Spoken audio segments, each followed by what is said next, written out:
news alert. President Trump today signing a revised travel ban executive order. The ban temporarily blocks citizens from 6 countries from coming into the United States: Iran, Somalia, Sudan, Yemen, Syria, and Libya.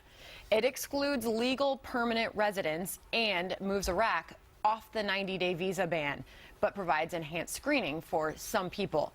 There is no longer an indefinite ban for Syrian refugees, and anyone who had a valid visa before the first executive order was issued is okay to come into the country now. It goes into effect March 16th. Just a short time ago, Secretaries Tillerson and Kelly, along with Attorney General Sessions, announced the revised order, emphasizing it's about keeping America safe. To our allies and partners around the world, please understand this order is part of our ongoing efforts to eliminate vulnerabilities that radical Islamist terrorists can and will exploit for destructive ends. All right, so it's out there. We know the details. How do you feel about it? Yay! Yay! All right. No, I think the rollout's a lot better. You got 3 cabinet secretaries out there pushing it. It's 10 days until it actually gets implemented, but it's absolutely the right public policy. You cannot vet somebody coming out of Libya and have confidence that you can put them into a neighborhood in Nebraska or Iowa or Utah or California and say, you know what, we know because we've done the research that this person has a high degree of probability of not, causing a disruption. And that is the right thing to do. It's exactly what the president said he was going to do. What about the legal challenges involved? There'll be all kinds of legal challenges, but I believe that the president has the right, has the authority, and has the duty to actually make sure that we're vetting people properly before they come to the United States of America. That's all right. Well, the new EO is out, and as you just mentioned, Tillerson was up there, Sessions was present, Kelly was present.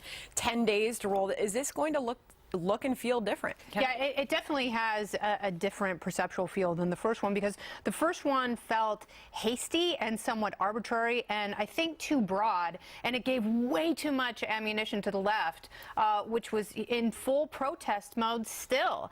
And I know that you've had some problems at some of these town halls, and it's an addictive chemical they put in that protest ether. People become so agitated by it, so they were just looking for that, and I think this gives them more legal protection. But you do worry that there are only 6 countries on the list. I mean, I don't worry about that. I don't want it to be too totalitarian, but it can be arbitrary because you can have people in Western Europe that we assume have been properly vetted if they've landed in places like Belgium and France, but right. Maybe perhaps they have not, and we don't know if we have a proper vetting system But yet. still, only time will tell. If I may be cliche for a moment, Megan, I mean, how does this go the next 10 days? I think a lot of people who have been critics of President Trump should be optimistic. This shows that he has learned the lessons of the original executive order rollout, which didn't go as smoothly as everyone would like. Me specifically, I like that we have taken out the moral equivalency between Iran and Iraq, given that we have troops still present and fighting in Iraq, and obviously everyone saw what happened with our Iraqi translators, so that's completely off the table. Optically, they don't have the latitude to mess this up this time, and right now I think it looks like, all cylinders are go. Wow, everybody's so happy, so I'm going to be the outnumbered one because I still have a lot of questions. So there has been some reporting and some fact-checking on how many people have come from those areas, these now 6 countries who are suspected of radicalization or terrorism. So there's some evidence, maybe slight, of some of that. There's a whole lot more that they've come from places like Saudi Arabia, and I know how complicated our political relationship is with them versus these other countries and how big their voice is.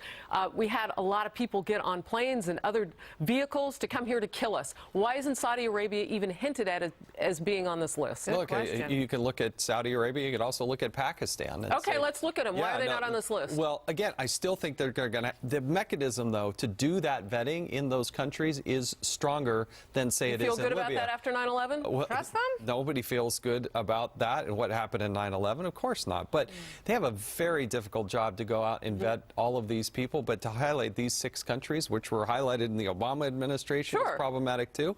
You're making the case to expand it to do it even but not broader. Arbitrarily. No. To look at it based on the criteria that have been listed by the president.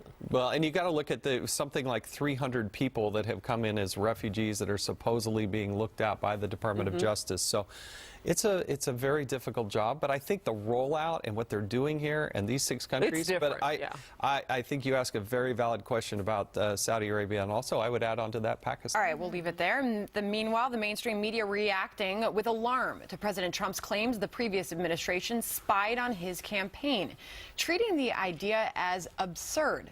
But is it really? And Attorney General Jeff Sessions submitting amended testimony today about his contacts with Russia's ambassador. But Democrats want him to testify in person. And after the show, of course, you can join our live chat by clicking the Overtime tab at foxnews.com/outnumbered or go to facebook.com/outnumberedfnc. And of course, you can tweet us as well. We will see you there.